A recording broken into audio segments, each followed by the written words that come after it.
ದೆಹಲಿಯಲ್ಲಿ CM Siddu team versus D K team ಚೌಕಾಶಿ ಶುರು. ಇಂದೇ ಎಲ್ಲಾ ಗೊಂದಲಗಳಿಗೆ ತೆರೆ ಎಳೆಯಲು ನಿರ್ಧಾರ.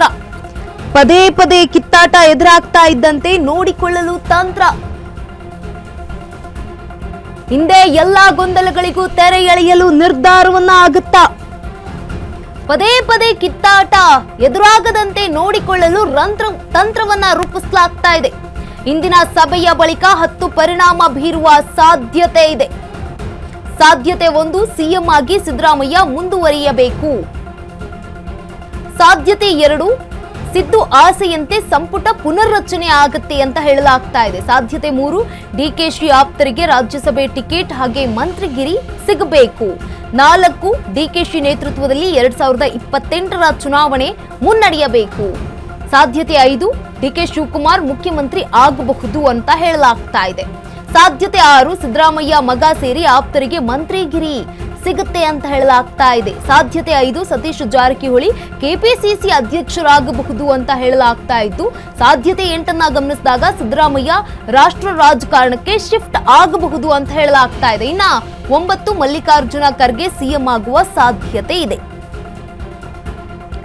ಇನ್ನ ಸಭೆಯ ಪರಿಣಾಮ 10 ಪರಿಣಾಮ, ಒಂದು ಸಭೆ ಆಗಿರುವಂತದ್ದು 10 ಪರಿಣಾಮ ಈಗ ಗಮನಿಸ್ತಾ ಹೋಗೋದಾದ್ರೆ, ಸಾಧ್ಯತೆ 3, ಡಿಕೆ ಶಿವಕುಮಾರ್ ಆಪ್ತರಿಗೆ ರಾಜ್ಯಸಭೆ ಟಿಕೆಟ್ ಹಾಗೆ ಮಂತ್ರಿಗಿರಿಯನ್ನ ನೀಡಬೇಕು.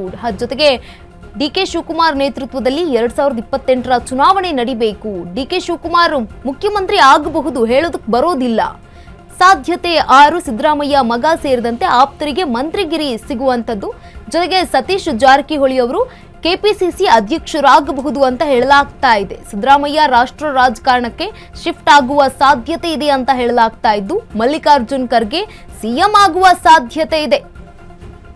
ಜೊತೆಗೆ ಡಾಕ್ಟರ್ ಜಿ ಪರಮೇಶ್ವರ್ ಅವರು ಕೂಡ ಸಿಎಂ ಆಗಬಹುದು, ಹೇಳೋದಕ್ಕಾಗೋದಿಲ್ಲ, ಯಾರು ಬೇಕಾದ್ರೂ ಸಿಎಂ ಆಗಬಹುದು ಅನ್ನುವಂತಹ ಈಗ ಬಂದಿರುವಂತದ್ದು ಪರಿಣಾಮಗಳು, ಸಾಧ್ಯತೆಗಳು. ಇವೆಲ್ಲವೂ ಒಂದೇ ಒಂದು ಸಭೆಯಲ್ಲಿ ಬಂದಿರುವಂತಹ ಸಾಧ್ಯತೆ ಹಾಗೆ ಪರಿಣಾಮಗಳು.